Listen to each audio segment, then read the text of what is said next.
ये कहानी है गौतम बुद्ध और एक दुखी भिखारी के बीच की बुद्ध मॉरल स्टोरी, जिससे जीवन का बहुत अच्छा ज्ञान मिलता है। एक बार महात्मा बुद्ध एक गांव में अपने शिष्यों सहित घने पेड़ डीएच की छांव के नीचे बैठ थे। आसपास के गांवों से बहुत से लोग अपनी मानसिक समस्याएं लेकर महात्मा बुद्ध के पास आ रहे थे। महात्मा बुद्ध उन सब की मानसिक परेशानियों का समाधान देते।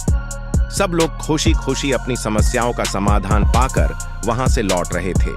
वहीं से कुछ दूर बैठा लोगों को बुद्ध के पास जाते देख एक दुखी भिखारी अपने भाग्य को कोसता हुआ यही सोचने लगा कि अभी कुछ देर पहले तो ये लोग दुखी मन से मुंह लटकाए उन महात्मा के पास गए थे, और अब इतना खुश होकर कैसे वापस लौट रहे हैं। आखिर माजरा क्या है? जरा मैं भी जाकर देखूं कि वो महात्मा ऐसा कौन सा खजाना बांट रहा है इन लोगों को। वे इतने प्रसन्न हुए कि उनके चेहरे लाल हो गए। जब वो दुख भिखारी कुछ नजदीक गया तो उसने देखा कि ये महात्मा तो लोगों को प्रवचन देकर लोगों के दुख का निवारण कर रहे हैं। यह देखकर भिखारी के मन में भी तीव्र इच्छा हुई कि क्यों न मैं भी इन महात्मा को अपना दुख बताऊं। मुझे भी अपने दुख का समाधान अवश्य मिलेगा।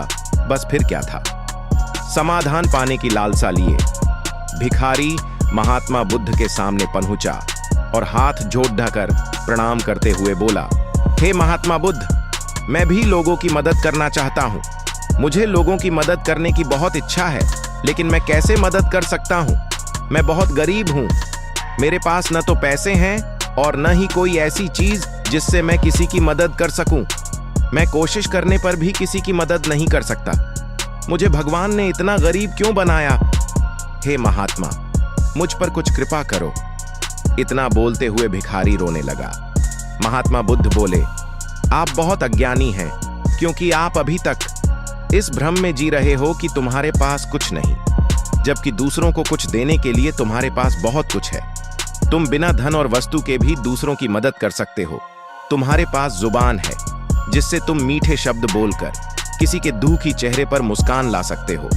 इन्हीं शब्दों की ताकत से तुम किसी के भी टूटते हौसलों को फिर से मजबूत कर सकते हो।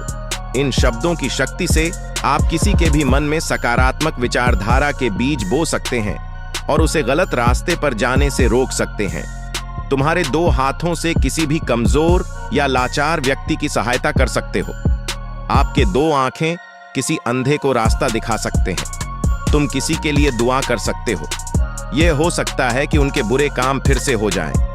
आप किसी के अच्छे स्वास्थ्य की कामना कर सकते हैं, लेकिन अज्ञानतावश तुम अब तक इस बात को समझ नहीं पाए और इस भ्रम में अब तक जीते रहे कि तुम्हारे पास मदद करने के लिए कुछ नहीं। किसी की मदद करने के लिए धन और वस्तु का होना अनिवार्य नहीं है। बिना धन और वस्तु के भी हम कई प्रकार से लोगों की मदद कर सकते हैं। महात्मा बुद्ध के ज्ञान से भरे ये सुंदर शब्द सुनकर भिखारी के चेहरे पर मुस्कान आ गई और वह खुशी से झूमता हुआ वहां से चला गया। इस बुद्ध मॉरल स्टोरी से हमने क्या सीखा? दोस्तों, महात्मा बुद्ध की इन बातों से बहुत कुछ सीखा गया। आजकल बहुत से लोग यह सोचकर दुखी होते हैं कि मेरे पास ये नहीं है, बल्कि जो आपके पास है उसी में संतुष्ट रहना सीखें और बिना मतलब के लोगों की मदद करें। इन्हीं से आपको परम सुख की प्राप्ति होगी। तो दोस्तों, ये बुद्ध मॉरल स्टोरी आपको कैसी लगी जरूर बताना।